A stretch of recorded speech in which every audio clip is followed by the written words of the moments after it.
Você pode cumprimentar as pessoas que estão perto de você, pode sentar. Obrigado, grupo de música. Aleluia.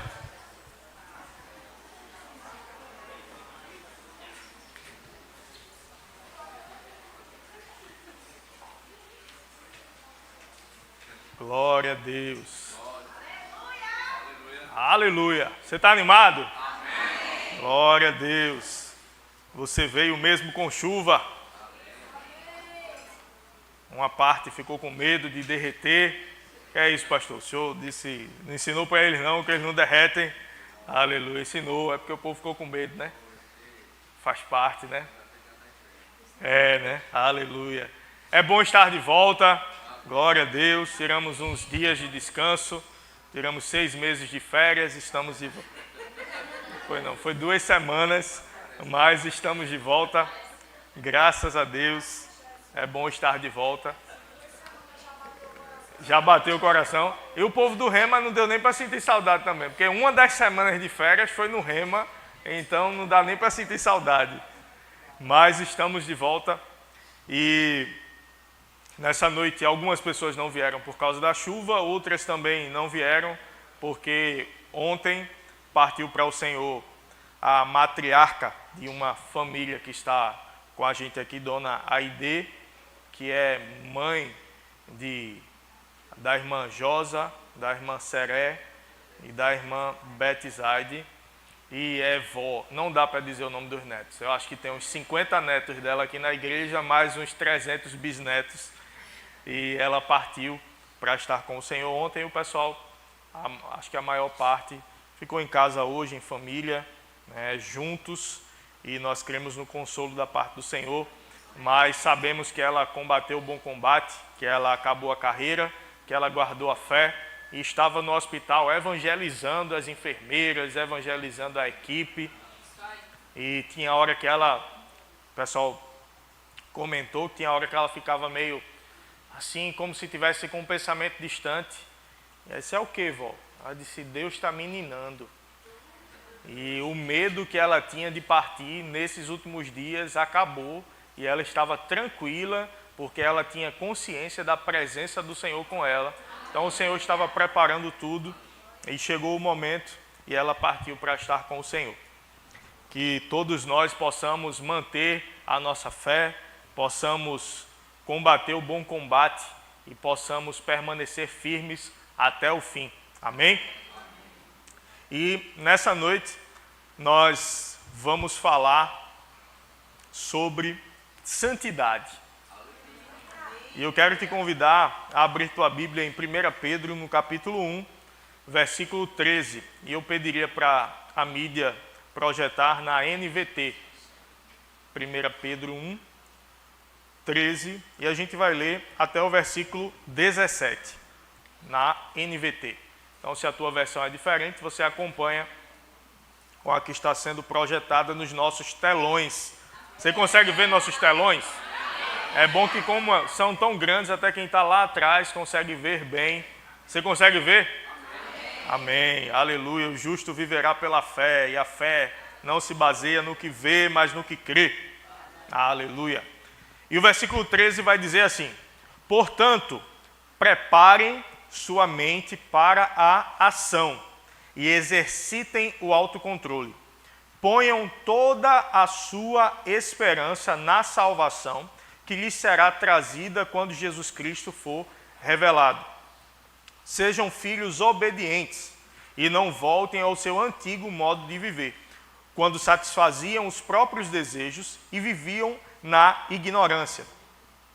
Agora, porém, sejam santos em tudo que fizerem, como é santo aquele que os chamou. Pois as Escrituras dizem, sejam santos, porque eu sou santo. Lembrem-se de que o Pai Celestial, a quem vocês oram, não mostra favoritismo e julgará ou recompensará vocês de acordo com o que fizerem. Portanto, vivam com temor reverente durante sua estadia como estrangeiros neste mundo. Que a gente vai parar um pouco e vai refletir sobre o que o apóstolo Pedro ele escreveu nessa passagem. A gente conhece nas Escrituras, a gente vê muitas passagens falando sobre Pedro. Pedro que andou sobre as águas, Pedro que era impulsivo muitas vezes, Pedro que negou Jesus em outro momento, mas o mesmo Pedro, ele viveu fases ministeriais, ele viveu fases na sua caminhada com Deus, e eu não sei você, mas eu estou crescendo na minha caminhada, e eu sei que eu ainda não cheguei no patamar que Deus tem preparado para a minha vida, mas nós estamos avançando para esse lugar. Pedro falhou, Pedro errou, mas Pedro, ele amadureceu. E a Bíblia menciona pregação de Pedro, onde mais de 3.000 pessoas se converteram. Então nós vemos que foi um homem que teve experiências com Deus, foi um homem que viveu coisas poderosas em Deus. A Bíblia relata também que Pedro, as pessoas colocavam os doentes na rua por onde Pedro ia passar, para que a sombra de Pedro pudesse passar por cima desses doentes e eles pudessem ser curados pelo simples estar perto, pela sombra passar por cima deles, eles serem curados. Então, o apóstolo Pedro tem muito a nos ensinar. Ele andou com Jesus, ele amadureceu, e tudo que está escrito na palavra foi inspirado por Deus para o nosso ensino, para a nossa edificação, para a nossa exortação. E aqui nessa passagem, nós entendemos pelo contexto, a igreja estava passando por um período de perseguição. Não foi a maior perseguição da igreja, viria algo ainda pior depois disso. Acredita-se que a carta de Pedro, ela tenha sido escrita cerca do ano 62 a 64 depois de Cristo. E naquele tempo, alguma perseguição pelo Império Romano, que continuava dominando a sociedade, se levantou. Depois, outros imperadores foram ainda piores, mas naquele tempo o povo meio que se dispersou. O povo saiu da sua terra natal, parte desse povo, para se esconder, para fugir da perseguição, para fugir daqueles problemas. E o povo se identificava muito com a sua comunidade, por estarem juntos, por estarem unidos. E quando a gente está longe de pessoas de fé, quando a gente está longe de pessoas que creem junto com a gente, que pegam junto com a gente, que nos fortalecem na fé, você há de convir comigo que é um pouco mais difícil de a gente andar na fé quando a gente está longe de pessoas que andam na fé também como a gente. A gente costuma dizer para pessoas que param de vir para a igreja, que começam a faltar muito, que brasa longe da fogueira, ela se apaga. E a gente passou por um período onde muitas fogueiras foram acesas, não para São João, pelo menos não entre nós, entre outros pode até ter sido, mas talvez para assar um milho, né, algumas fogueiras foram acesas, mas a gente observa que um pedaço de brasa que fica distante daquela fogueira, ele se apaga, porque aquela brasa, aquele fogo vai se alimentando entre si e um pedaço vai esquentando o outro, que esquenta o outro e um fortalece o outro. A igreja, nesse momento, estava passando por um momento onde as brasas estavam um pouco distantes da fogueira, talvez. Talvez muitos estavam dispersos, muitos estavam enfrentando dificuldades. Mas aí Pedro, ele se levanta e ele diz, olha, exercitem a mente de vocês, preparem a mente de vocês para a ação e exercitem o autocontrole. Na vida cristã, a gente tem muitos e inúmeros benefícios. Nós fomos resgatados de um lugar de trevas, nós fomos tirados de um lugar de escravidão e fomos transportados para o reino do Filho do amor de Deus, como Colossenses 1,13 vai dizer. Nós éramos escravos do pecado, nós não tínhamos domínio sobre nós, mas nós fomos resgatados, nós fomos comprados, a dívida foi paga, o Espírito de Deus veio habitar dentro de nós. Por causa dessa habitação, nós passamos a produzir frutos, ou o que a Bíblia relata também como o fruto do Espírito, que é um resultado da habitação do Espírito dentro de nós. E isso nos leva a uma vida de fé, a uma vida de resultados, resultados que vão muitas vezes sair da média, sobressair da média. Porque quem está lá fora, quem não está em Cristo, quem não está nessa posição em Cristo, ele não tem essa posição, essa condição de ser um vencedor. Mas nós temos. Nós que estamos em Cristo, nós já somos vencedores, porque Cristo já venceu por nós. E se nós estamos nele, nós já somos mais do que vencedores. A gente não precisou nem guerrear, porque ele guerreou por nós e ele venceu. E a gente só assume esse papel, a gente só entra nesse lugar. E como a gente acessa esse lugar, que é um lugar espiritual? A gente acessa através da fé. A graça de Deus, ou seja, algo que eu não mereço, algo que eu não fiz. Você sabe que não existe almoço grátis? Né? A gente ouve essa frase, não existe almoço grátis. Olha, o almoço é grátis. Ou então, olha, você almoça, você vai pagar tanto e o suco é grátis. Não, o suco não é grátis. Está incluso o valor do suco naquele valor que você paga. Ou, se o almoço é grátis, alguém pagou para você almoçar. De algum lugar saiu o recurso para aquilo ali. Alguém pagou. A salvação a gente não paga, a gente recebe. Mas alguém pagou. E alguém pagou um preço muito alto. Alguém pagou um preço de sangue. Nós não fomos comprados com prata ou com ouro. Pedro também fala sobre isso. Nós fomos comprados pelo sangue de Jesus, que foi derramado, alguém justo, alguém perfeito. Daí vem a palavra justificação. O que é justificar? Alguém que está errado, alguém que é culpado, ele deixa de ser culpado e ele passa a ser justo. Ele foi justificado, ele foi tornado justo. Por quê? Porque existia um preço a ser pago e aquele preço foi pago. Alguém comete um crime, a pessoa vai ser julgada pelo crime que cometeu. Depois de ser julgado, é definida uma pena para aquela pessoa pagar a pena por causa do crime cometido. Mas depois de pagar a pena, vamos supor 5 anos de prisão, ou multa, ou o que quer que seja, ela passou por aquele período, ela agora é justo. É uma pessoa justa, ela não deve mais nada à justiça. Se a polícia a abordar na rua, ela não precisa correr. Por quê? Porque ela já pagou. Diferente de alguém que cometeu um crime e não pagou o preço. Foi julgado, mas fugiu. Então existe um mandado de prisão para que aquela pessoa pague a pena. Então quando ela vê a polícia, ela atravessa a rua, ela pega outro caminho, porque se a polícia abordar, a polícia vai consultar no sistema e vai ter mandado de prisão em aberto. Então faça-se cumprir aquele mandado para pagar o preço pelo crime cometido. Mas só que Jesus, ele veio no nosso lugar pagar o preço pelo pecado que eu e você cometemos. Jesus não cometeu pecado nenhum, mas ele veio, pagou o preço. E aí nós, quando estamos em Cristo, nós quando recebemos a Jesus como Senhor da nossa vida, a gente é lavado pelo sangue dele. Quando o diabo olha para te apontar o dedo, para te acusar de alguma coisa, ele não pode fazer, porque Jesus está na frente. E Jesus diz, eu já paguei, eu já resolvi. Ele não deve mais nada ao pecado, ele não deve mais nada a você. Você não tem mais domínio sobre ele, porque eu paguei o preço que era para ele pagar. E agora que ele está em mim, ele está acima dos principados, das potestades, dos poderes, dos domínios, de qualquer nome que se possa referir. O nome de Jesus está acima. E nós que estamos em Cristo, nós estamos nessa posição.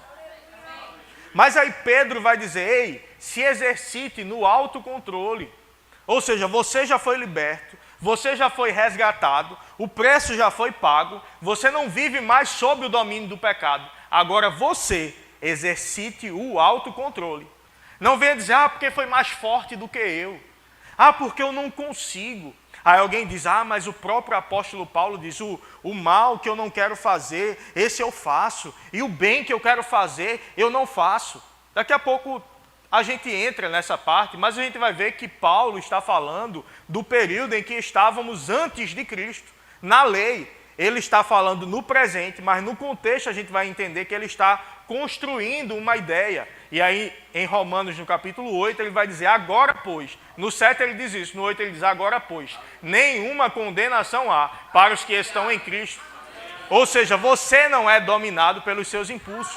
Aquele tempo em que você não conseguia fazer o bem e que você não conseguia ficar sem fazer o mal, aquele tempo acabou. Porque o sangue de Jesus nos libertou desse império das trevas, nos libertou desse lugar de escravidão. Então nós fomos chamados para uma vida condizente com alguém que foi lavado pelo sangue de Jesus. Uma vida condizente com alguém que foi santificado, justificado pelo sangue de Jesus. Então não podemos agora voltar a praticar as mesmas obras que praticávamos antes. E talvez com a desculpa de, eu não consegui. Talvez com a desculpa de, foi mais forte do que eu. Se eu digo que foi mais forte do que eu digo que a obra de Jesus não foi suficiente para me libertar do pecado. Se eu digo que foi mais forte do que eu, ou que eu não consigo, eu estou anulando a obra de Jesus na cruz do Calvário para me libertar. Então se você nasceu de novo, você pode andar em santidade. Aqui ele diz, no versículo 16, pois as Escrituras dizem, sejam santos porque eu sou santo. No Antigo Testamento existem várias vezes essa menção. Sejam santos porque eu sou santo. Sejam santos porque eu sou santo. Sejam santos porque eu sou santo. Deus não pede para a gente fazer algo que Ele mesmo não faça. Deus não pede para a gente ser algo que Ele mesmo não seja. E que Ele mesmo não nos dê condições de fazermos. Ele não apenas diz, vai lá e faz. Ele diz, vai lá e faz, porque eu fiz, te coloquei aqui, te dei todas as condições, agora faz. E eu ainda vou te ajudar, eu ainda vou estar junto contigo. Foi esse lugar que Ele nos colocou. E o que é ser santo? É ser separado para um propósito. Separado para um propósito não quer dizer, agora eu vou viver só na igreja. Agora eu vou viver só aqui, eu vou trazer meu colchonete para cá. Não traz, não tem lugar, não cabe todo mundo. Né? Só esse público que está aqui já não cabe, imagina a igreja cheia. Não dá, você vai voltar para a sua casa, você vai voltar para o seu trabalho, você vai voltar para a sua faculdade. Mas é porque lá tem muita gente negativa, é porque lá tem muitas trevas. Ei, a luz ela não briga com as trevas. A luz ela simplesmente chega e as trevas simplesmente se dissipam. Quando a luz chega não tem uma guerra espiritual entre mal e bem. Não, meu irmão, você simplesmente brilha. Exala o brilho de Cristo que existe dentro de você. E com as minhas atitudes, com as tuas atitudes, nós vamos mostrar a diferença de quem serve para quem não serve. Quem serve ao Senhor e quem não serve ao Senhor. Quem serve ao Senhor anda diferente. Ei, vamos fazer isso aqui? Não, cara, não vou não. Porque eu sou crente. Tu é crente? Eu sou crente, cara. Eu não faço esse tipo de procedimento não. Tá bom.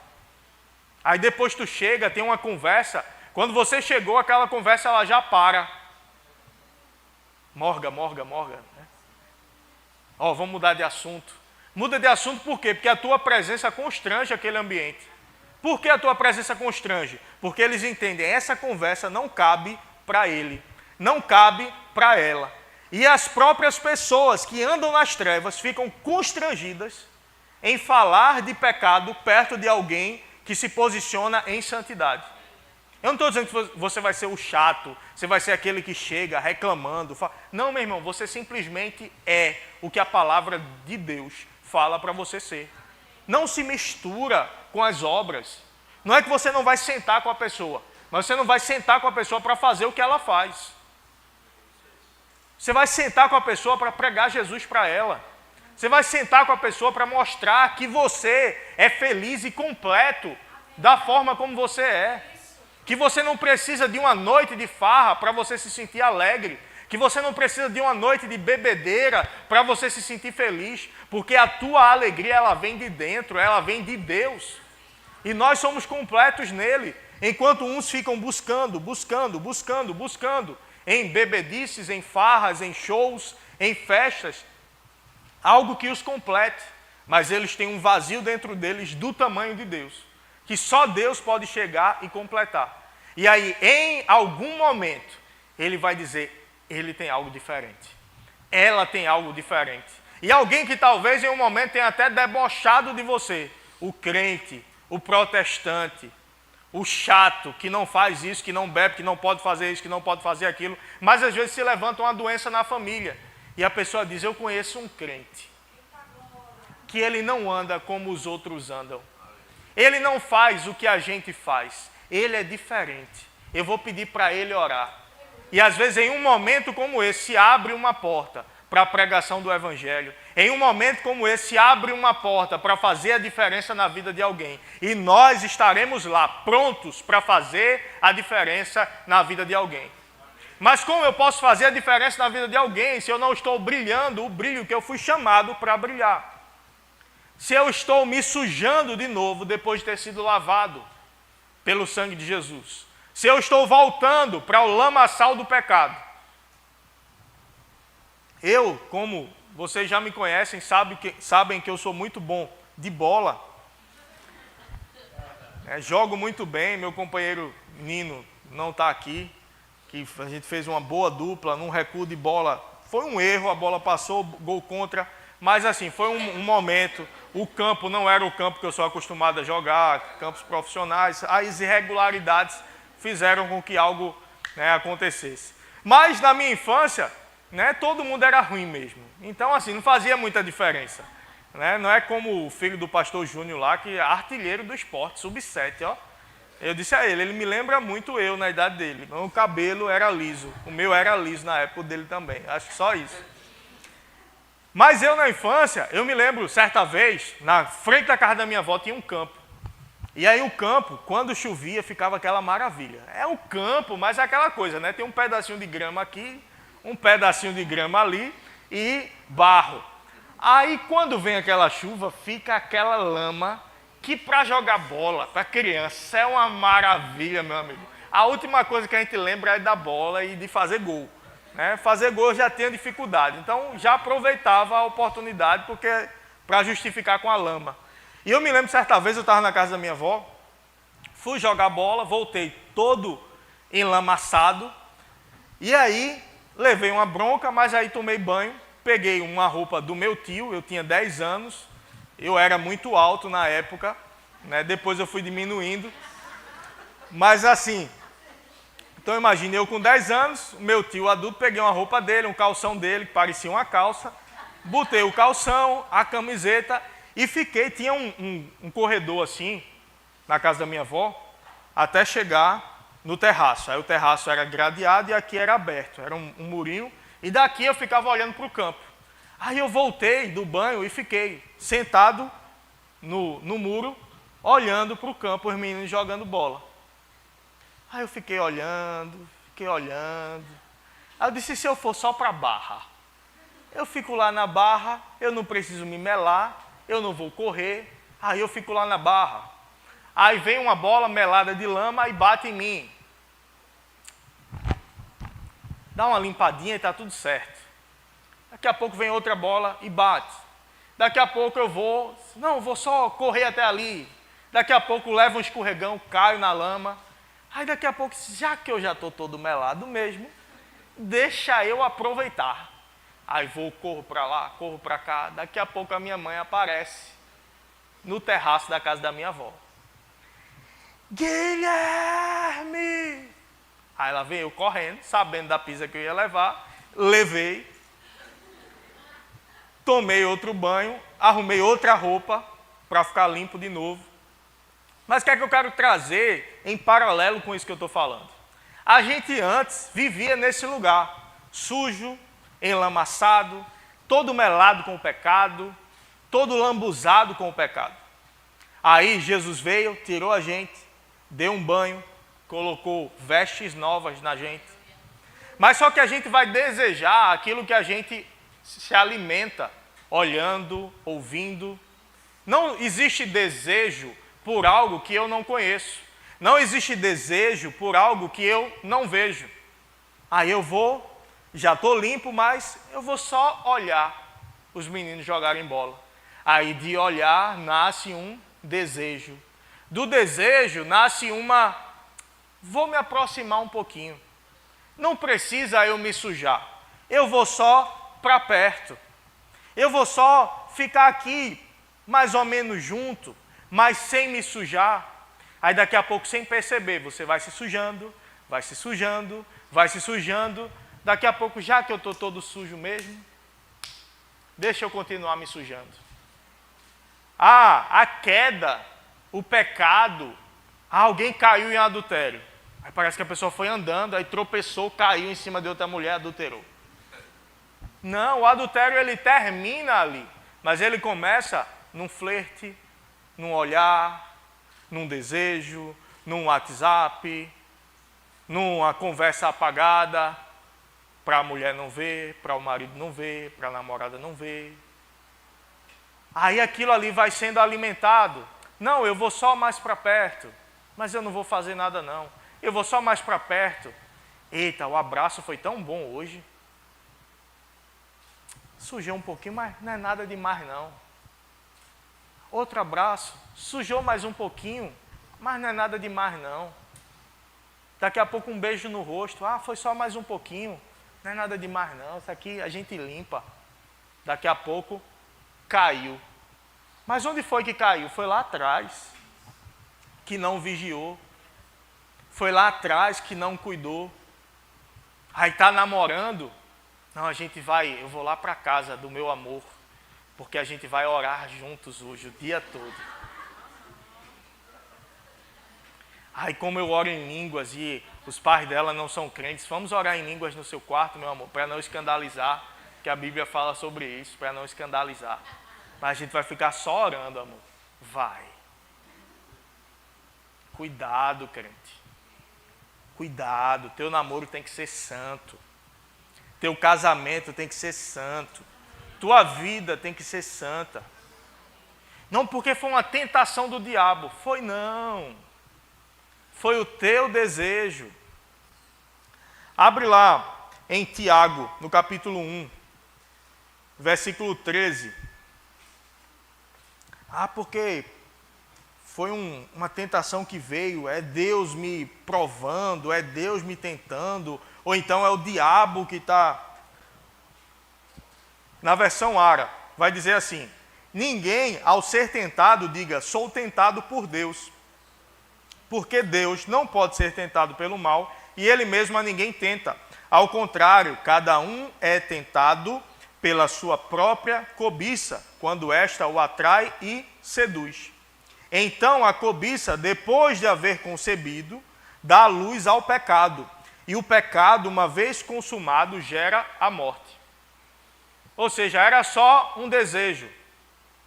Virou uma cobiça, desejo maior. E aquilo ali, ele não foi vigiado, ele foi concebido, ele nasceu. Depois que ele nasceu, ele deu à luz o quê? O que é que nasceu daquela cobiça? Nasceu o pecado. E uma vez o pecado consumado, ele gerou um outro filho, a morte. Pecado, ele atrai morte. Pecado, ele atrai, ele abre portas para a ação maligna dentro da vida de pessoas. E aqui eu estou falando para crente. Eu não estou falando para quem vive no pecado. Porque quem vive no pecado, ele nem pode, ele nem tem força para isso. Ele precisa primeiro de Jesus. Aí Jesus entra, lava, redime, tira desse lugar. Aí agora ele está lavado, ele está limpo. Agora sim. Aí para essas pessoas que eu estou falando, que uma vez lavadas estão querendo flertar com o pecado. E quando o pecado entra, ele gera morte em áreas da vida. Tem muito casamento morrendo, porque não foi vigiado lá atrás as atitudes. Tem filhos sendo criados longe dos pais, porque pais, eu vi um vídeo muito triste esses dias, no shopping, acho que foi aqui no Recife. A mulher chega lá com o filho pequeno e encontra o marido com a outra mulher sentado à mesa, alguma coisa do tipo. E aí começa a confusão, e aquela confusão vai escalando, e daqui a pouco começa tapas e gritos e mesas virando. E aquela criança no meio de tudo aquilo assistindo isso. Mas onde começou isso? Começou lá atrás, com uma conversa que não foi vigiada. Aí o momento, a mulher chegou agora, destruiu o casamento. agora o filho vai ser criado sem o pai, ou um dia na casa de um dia na casa do outro. Por quê? Porque o desejo lá atrás não foi vigiado. Porque não houve um cuidado lá atrás. Aí gera morte no casamento. Estatísticas dizem que grande parte dos divórcios acontecem porque os pais já eram divorciados. Aí o filho, ele cresceu. Meu pai, minha mãe, eu ia para casa de um, eu ia para casa do outro. Eu ouvi um professor, Eduardo, ele até pregou aqui, ele é professor de algumas das melhores escolas do estado, e ele disse que viu um caso em que uma criança, não lembro se foi o filho dele, alguém próximo, disse que queria que os pais se separassem, porque todos os seus coleguinhas tinham pais separados, e aí no aniversário dele, eles tinham 2 festas. A festa na casa da mãe e depois a festa na casa do pai.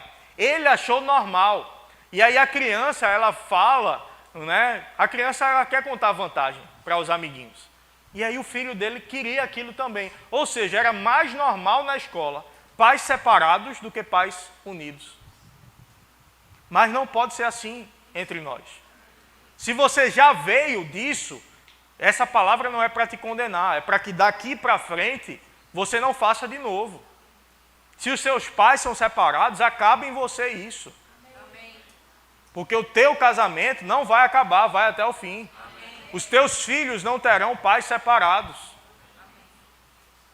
Então cabe a nós, meu irmão. No momento do desejo, ninguém pensa na morte. Que aquele desejo vai conceber o pecado vai conceber a morte. Você só pensa no desejo. Não pensa na consequência lá na frente. Ei, veja a consequência. Mas deixa eu te dizer algo. Existe uma consequência também para a santidade. Existe uma consequência também em andar nos princípios e valores que o Senhor estabeleceu. Vai chegar um dia, e está muito perto, muito perto, muito perto, de Jesus, ele nos resgatar, de Jesus nos arrebatar, nos levar para ele.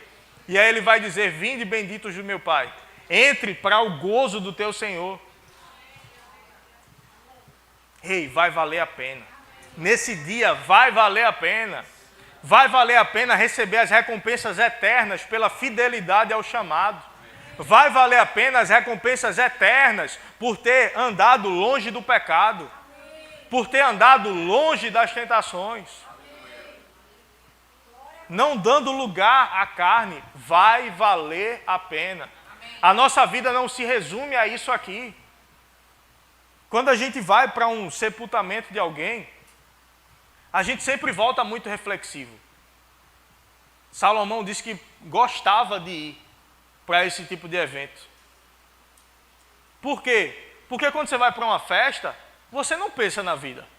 Aniversário de alguém, mais um ano. Na verdade é menos um ano. Na verdade cumpriu ali mais um ciclo e ele tem menos um ano pela frente. Mas no sepultamento a gente pensa na finitude da vida. Que ela tem um início e que ela tem um fim, pelo menos aqui na terra. Mas que esse fim, ele dá um intervalo. Ele acaba essa casa, mas quem nós somos não acaba. Nós somos um espírito, nós possuímos uma alma e habitamos em um corpo. Então quem nós somos sai daqui e vai para um outro lugar, que pode ser um lugar ao lado do Pai, e pode ser um lugar de tormento. O que é que vai definir? As nossas escolhas. Se eu escolhi por Jesus, se eu escolhi andar longe do pecado, não é que você vai ser perfeito, mas o pecado não vai te dominar mais. Eu quero já chamar o grupo de música.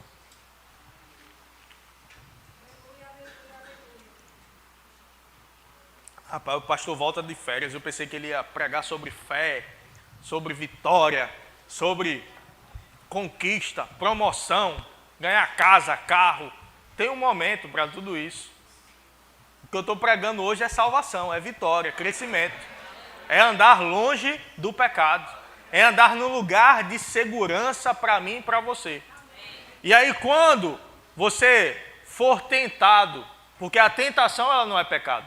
O pecado é você se manter naquele lugar de perigo. Ah, é perigoso andar aqui, ó. Mas é tão bom, eu estou vendo algo que dali eu não conseguia ver. Mas eu vou andando por aqui, eu não caio não. Aqui é o lugar de tentação. Eu vou andando por aqui, dá certo. Dá certo. Ei, mas deixa eu ver um pouquinho mais ali. Já era. Caiu. Ah, eu caí. Ei, caiu porque andou na beira, como a gente diz no Nordeste. Ao redor do buraco, tudo é beira. Ei, não anda na beira não. Anda aqui, ó. Anda aqui. Eita, isso aqui me tentou. Deixa eu sair e deixa eu andar por aqui. Ei, esse lugar aqui é perigoso para mim. Sai e anda aqui distante. O tempo todo a gente vai encontrar um lugar perigoso, aí a gente se afasta e continua. Aí vem outro por aqui, se afasta e continua. Fui tentado aqui, se afasta e continua. Isso é um lugar de segurança. Não queira andar em um lugar perigoso para você. Não queira andar em um lugar perigoso para a tua família. Em um lugar perigoso para o teu chamado. A santidade, ela não é a causa da nossa salvação. Ela é uma consequência da salvação. Nós somos salvos. Você não é salvo porque você é santo. Você é santo porque você é salvo. Então não é, eu vou fazer para que eu seja salvo. Não, você já foi salvo. Você recebeu Jesus. Você já foi salvo. Aí agora, porque você foi salvo, você tem uma vida que honre ao Senhor. Porque o preço pago foi muito alto. O preço pago foi preço de sangue. Eu não posso desonrar o que Jesus fez na cruz pela minha vida. Eu tenho que ter uma vida que honre a Ele. Eu tenho que ter uma vida que reconheça o que Ele fez. E essa santidade, ela vai ser uma resposta de gratidão e de reverência pelo sacrifício de Jesus. A minha vida, ela tem que ser uma vida que corresponda com aquilo que Deus me chamou. E isso começa com uma decisão. Depois se torna um hábito. E quando se torna um hábito, fica mais fácil. Não pense que vai ser muito difícil, não. Vai se tornando cada vez mais fácil. Só que sempre a gente precisa ficar atento e vigilante. Não existe nenhum momento que a gente possa baixar a guarda. Aí quando baixa a guarda é o momento que fica perigoso. Fica sempre vigilante. Não ache que agora você é forte para o pecado. Não ache que agora a tua carne não vai desejar mais o que é pecaminoso. Porque a carne não se converte. A carne para nada aproveita. Mas o espírito está pronto. Existem muitos pecadores lá fora, esperando um povo que entende quem é em Cristo. Um povo que entende a importância de andar separado do pecado, para poder trazê-los nessa última grande colheita. Nós tivemos um tempo agora no Rema, a última matéria que tivemos antes das férias, estivemos juntos na matéria de evangelismo, e quem estava lá, sei que naquela aula prática, muita gente foi impactada, onde nós saímos pelas ruas cantando, louvando, adorando ao Senhor, encontrando pessoas na rua, pregando para elas, falando de Jesus. E era interessante, a gente chegou no lugar e separou grupos, e grupos se espalharam para pregar Jesus para as pessoas. E depois pessoas voltaram impactadas. Professor, a gente passou ali e uma mulher pediu oração, porque ela vive nas drogas e queria ficar livre daquilo. A gente passou em tal lugar e alguém pediu oração. As pessoas viam que eram crentes ali e pediam oração. Tamanha a sede que as pessoas estão de Jesus. Mas se eu não estiver no meu lugar, se eu deixar o pecado tomar conta da minha vida, como eu vou ser resposta? Como eu vou ser resposta para um mundo caído se eu me deixo cair pelo pecado e me deixo ser conduzido por ele? Quando o preço já foi pago para que eu ande em novidade de vida, para que a minha luz brilhe por onde eu passar. Qual é a minha luz? É o Espírito Santo dentro de mim. A gente não tem luz própria, A luz que a gente emana vem dele. Ei, se você pecou, não é noite de condenação para você. É noite de restauração para a tua vida. O Senhor não te trouxe aqui para te apontar o dedo, para dizer, ei, olha o que você fez. Não, é para dizer, ei, muda. Ei, ainda é tempo. Ei, te alinha. Te conserta. Não constrói em cima disso. Construa a sua vida na palavra. Mas existe algo que eu preciso alertar. Existe urgência nisso. A gente não pode deixar para amanhã. A gente não pode deixar para depois. É agora. E eu não sei se amanhã eu acordo aqui. Pode ser que eu acorde no céu. Pode ser que Jesus já tenha vindo. Pode ser que Ele já tenha nos arrebatado. Pode ser que a gente nem chegue ao fim do ano. Eu não estou dizendo que eu vou morrer, não. É Jesus voltar. Apesar de que também eu não sei disso. Não creio, mas também não sei. Mas eu sei que se Ele voltar, ou se eu partir, eu sei para onde eu vou.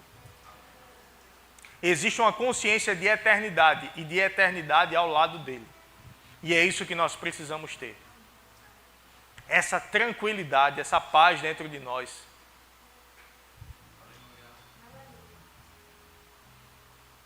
Essa paz pelo reencontro. Essa paz por estar com Ele. E eu quero convidar todos a ficarem de pé.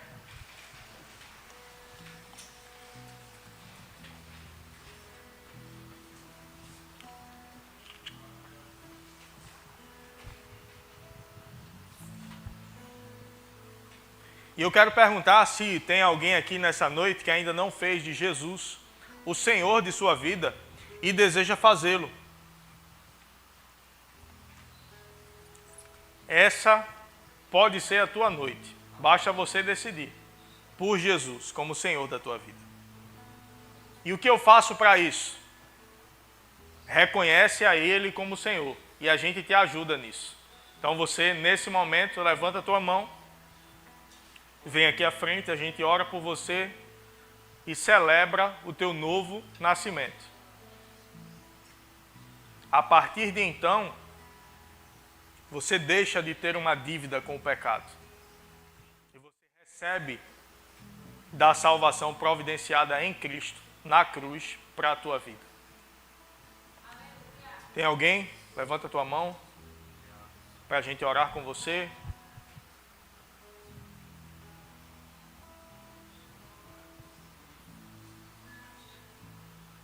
Você que já nasceu de novo, eu te convido a fechar teus olhos nesse momento e que nós possamos falar com o Pai. Eu quero que você faça a sua oração com o Senhor nessa noite, nesse momento. Se existe algum lugar de perigo por onde você está passando, o Senhor já te mostrou.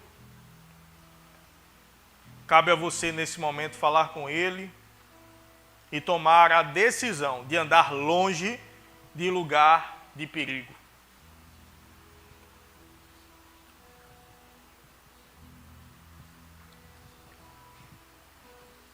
Não apenas isso, porque a santidade ela não é uma resposta ao pecado.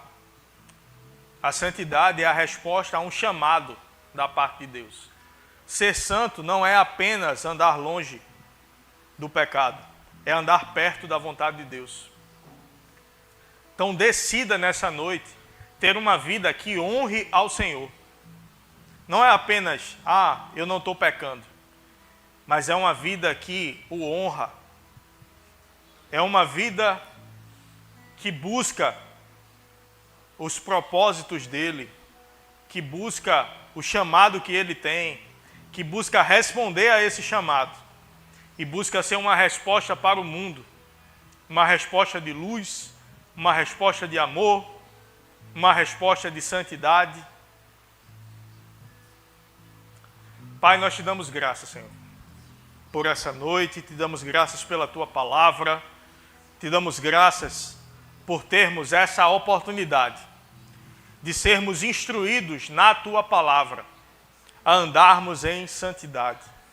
Sermos instruídos pela Tua palavra a termos uma vida que Te honra, a termos uma vida que Te respeita, que respeita os princípios que o Senhor considera importantes. Pai, que nós possamos brilhar com a Tua luz por onde nós passarmos. Que nós possamos ser uma resposta para o mundo, um mundo caído, um mundo perdido, mas que nós possamos ser referências de pessoas que andam conforme a Tua palavra. Que nós possamos ser referências de pessoas que honram os Teus princípios.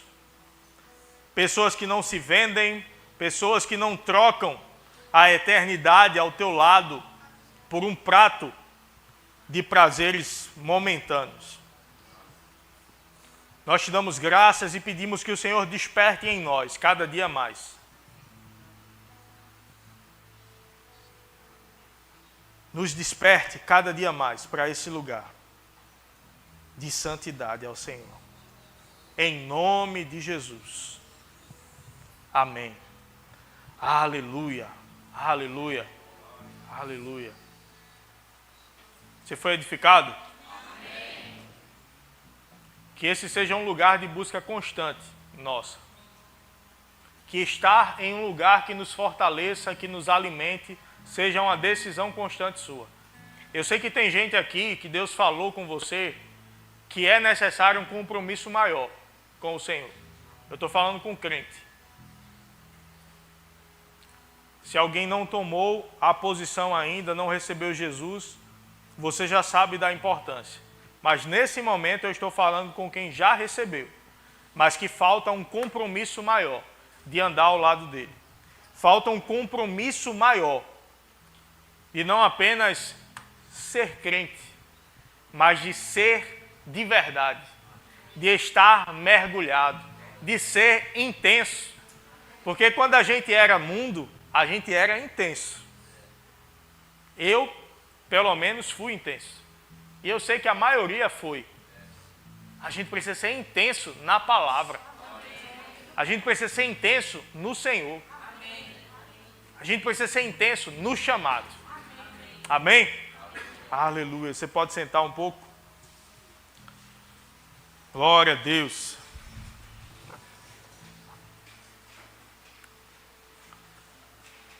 Glória a Deus. E hoje também é uma noite de celebração. Também teremos nessa noite a apresentação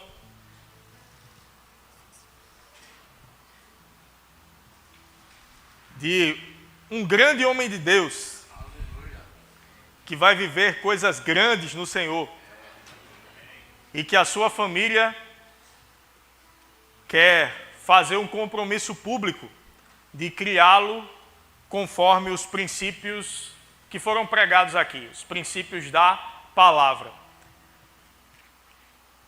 Essa é uma atitude muito importante por parte dos pais, que não é o batismo, nós não batizamos criança, mas nós entendemos a importância do compromisso público dos pais para com a igreja e para com a criança. E nós queremos chamar aqui José Trajano do Nascimento Neto, junto com a sua esposa Laís Vieira Trajano. Eu queria uma salva de palmas para eles, que estão trazendo José Arthur Trajano Vieira. Meu primo. Tem um Vieira aí no nome, a gente deve ter algum parentesco aí. Eu quero chamar vocês aqui para cima.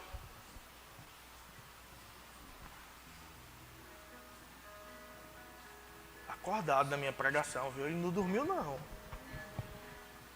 Teve adulto que dormiu, ele não dormiu, não. Ficou atento. Amor, vem para cá também.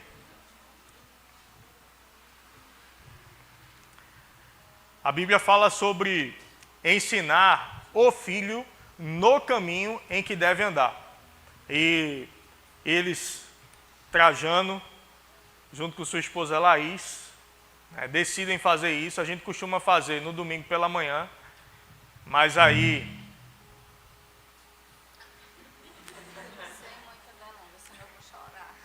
essa família está nos deixando, porque estão partindo para outro estado.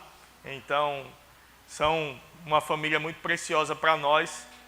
E como a qualquer momento eles podem viajar, a gente abriu essa exceção para fazer esse momento nessa noite.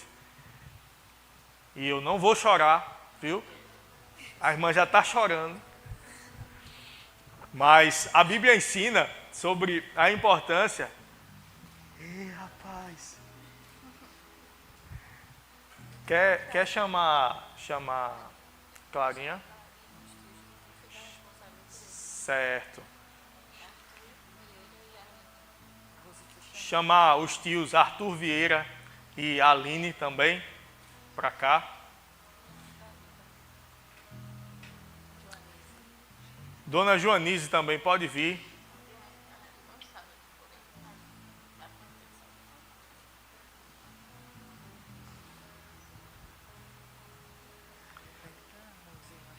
Alguém vai buscar a Clarinha? Alguém foi?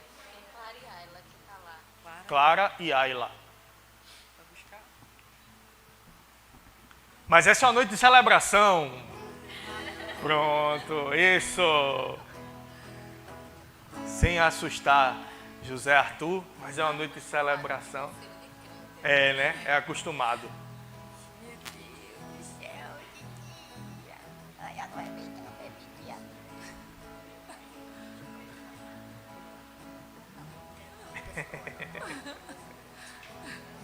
Eu não quero usar chupeta aqui na frente de todo mundo, não. Sou um cabra macho, rapaz. Olha aí. E a Bíblia fala sobre a importância de ensinarmos o filho no caminho em que deve andar. A Bíblia não diz ensina o filho o caminho. Diz ensina no caminho. Ou seja, eu vou pelo caminho dizendo, meu filho, é por aqui.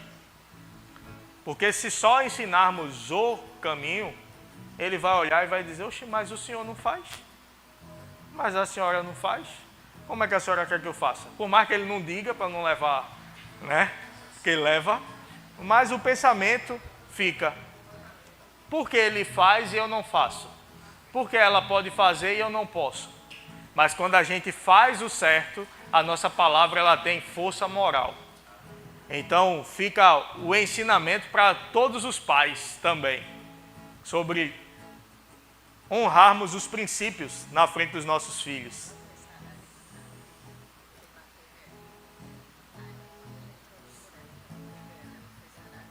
Amém. Amém. Amém, amém. Arthur eu já conheço, falo com ele por telefone e a gente teve a oportunidade. Ele fez o seguro do meu carro e a gente se falava e não se conhecia pessoalmente. Então vamos orar. Eu queria que todos estendessem as mãos para cá, por essa família. Pai, nós te damos graças, Senhor, por essa família tão preciosa para nós, tão amada pelo Senhor e por nós, Pai.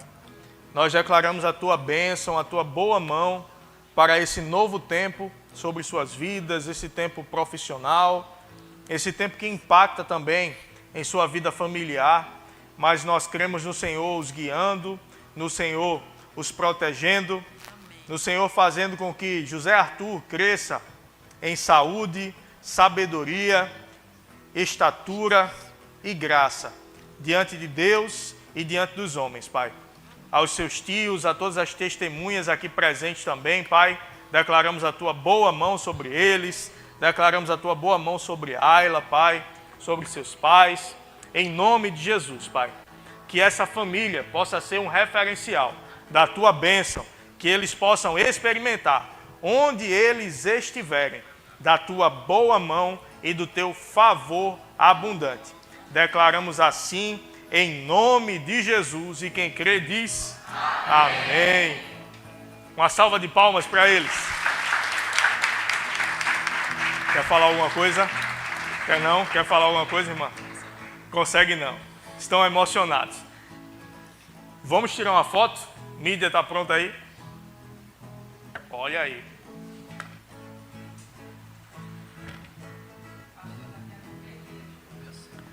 Daqui a pouco é pastor Érico aqui apresentando Elias, junto com Sheila. Tem Ayla de Carla. Muitos filhos.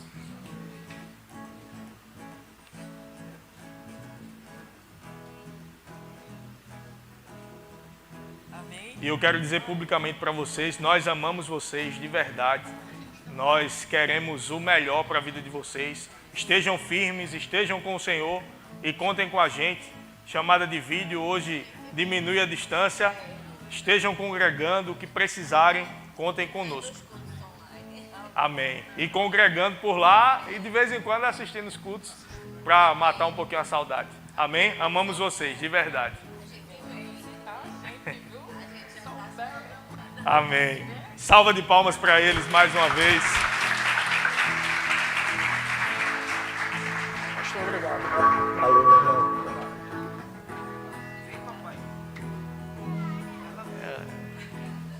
Tu, princesa.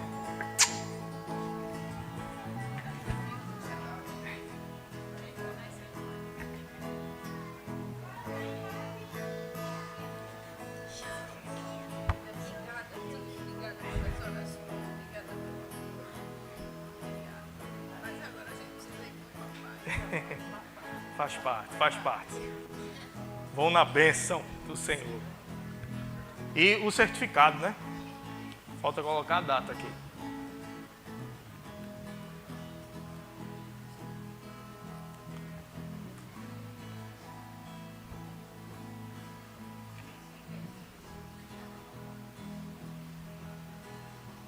Quer dizer alguma coisa?